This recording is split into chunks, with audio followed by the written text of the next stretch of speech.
Mass Effect 2 has blasted its way to the top of the RPG lists, but what if you haven't played the first one? Just what would you be getting yourself into? Well, fear not, because coming up is our super review to clue you into what's waiting out there in those big, bad, dangerous galaxies. I am the genetic destiny of the Asari. Set shortly after the first game, Commander Shepard is posted up to the front line to mop up the remnants of the Geth forces he saved the universe from. Trouble is, he knows that there's a bigger threat out there, and when human colonies start disappearing, shadowy extremist organization Cerberus steps in and offers to help Shepard where the Galactic Council has failed him. This figurative deal with the devil sets us off on another interplanetary romp to get to the bottom of it and take the fight to the danger head on. How you play it out is completely up to you. Your actions and interactions will shape each playthrough, and beware, each choice that you make will have some very far-reaching consequences.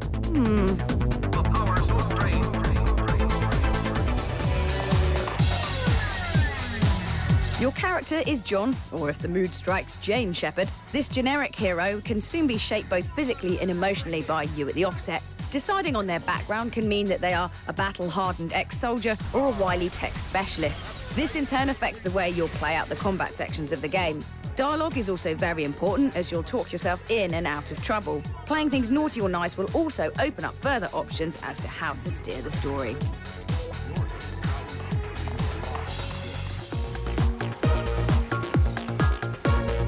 The crux of the game revolves around recruiting specialist characters, as opposed to the first Mass Effect. This time round, they're all rather dubious, and Shepard's necessity to include them weighs against the fact that they could betray him for any number of reasons.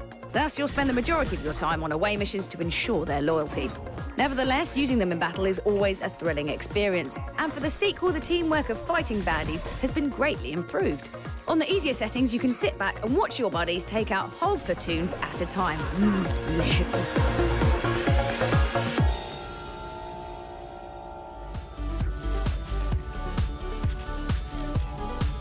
Mass Effect 2 has some serious voice acting talent behind it. Seth Green returns as Normandy pilot Joker, Hollywood heavyweights such as Carrie-Anne Moss, most famous for playing Trinity in The Matrix, and BioWare favourite Claudia Black, as well as cast members from Battlestar Galactica. They just can't stay away from sci-fi epics, it seems. The biggest name, though, has to be Martin Sheen. This is the multiple award-winning actor's first venture into video games, and we think he plays the elusive man to a T, with a great sense of conniving menace.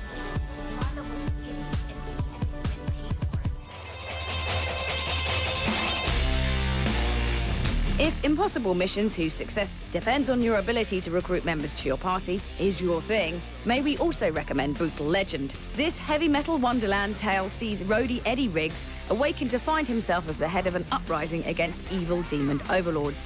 This criminally overlooked game from Double Fine Productions mixes third-person action with real-time strategy, and likewise has an all-star cast, including Jack Black and the likes of Lemmy from Motorhead and Ozzy Osbourne. Most definitely tongue-in-cheek, and definitely a lot of fun. Don't miss out on this one.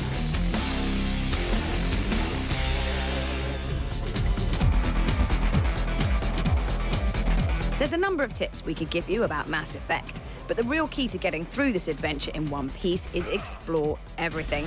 And by everything, we mean scan all planets, search every nook and cranny, and exhaust all the dialogue options with your crew.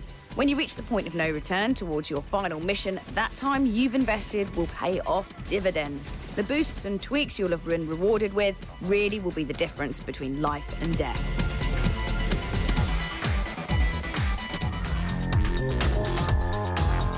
That wraps up our super review to Mass Effect 2. Perfect first-time RPG for those new to the genre, and a brilliant sequel for long-time fans. What more could you ask for? Power up your spaceship. That universe isn't just gonna save itself now, is it? It's good to be home, huh, Commander? I guess we'll have to give her a name.